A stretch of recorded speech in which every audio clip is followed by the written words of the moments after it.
Un assassino silenzioso. Era estate.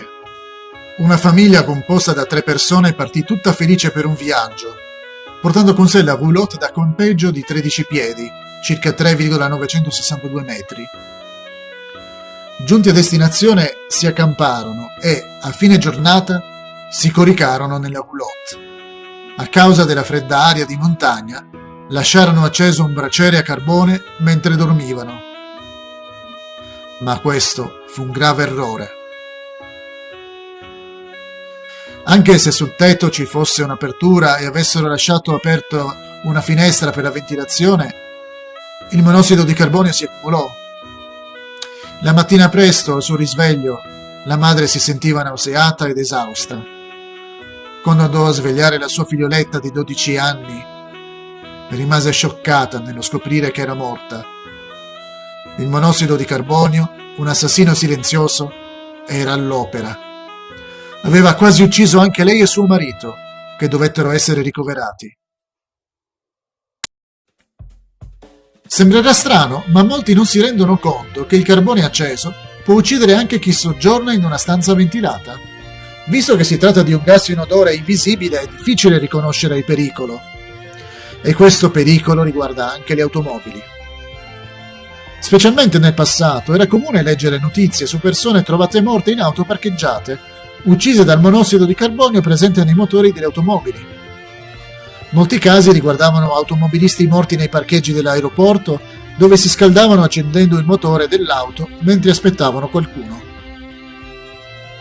Altri casi erano riscontrati nei drive-in, durante la proiezione di un film, quando il motore dell'auto veniva utilizzato per riscaldare. Il monossido di carbonio si forma dalla combustione di qualsiasi sostanza che contenga carbonio. La benzina utilizzata per far funzionare le automobili, il carburante utilizzato per il riscaldamento delle case e persino il tabacco dei sigari e delle sigarette, quando vengono bruciati, emettono monossido di carbonio. Ecco perché è essenziale un'abbondante ventilazione. Secondo un rapporto del Servizio Sanitario Pubblico degli Stati Uniti, condotto da dottor Daniel Hall, si sono riscontrati livelli di monossido di carbonio sorprendentemente alti nelle stanze piene di fumo di tabacco. Pertanto, i fumatori danneggiano sia la propria salute che quella degli altri.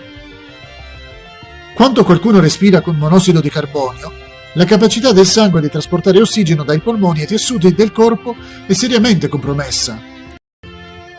L'emoglobina contenuta nel sangue attira 100 volte più monossido di carbonio che ossigeno.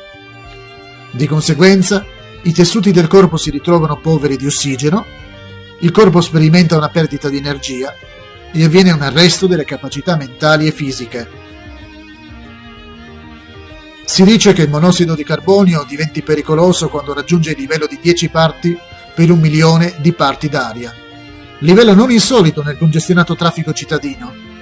A questa concentrazione una donna incinta e chi soffre di bronchite, enfisema e malattie cardiache croniche può rimanere danneggiato. Visto che un cuore danneggiato potrebbe essere incapace di compensare un ridotto apporto di ossigeno nel sangue, può sopraggiungere la morte. Una miscela di 600 parti di monossido di carbonio per 1 milione di parti d'aria si può facilmente accumulare in una roulotte con un braciere a carbone e può uccidere nel giro di 3 ore. Anche se i bracieri a carbone, le automobili e le stufe sono una normalità e svolgono servizi utili per gli esseri umani, non si dovrebbe mai dimenticare che ospitano anche un assassino. È fondamentale essere consapevoli del pericolo e prendere precauzioni.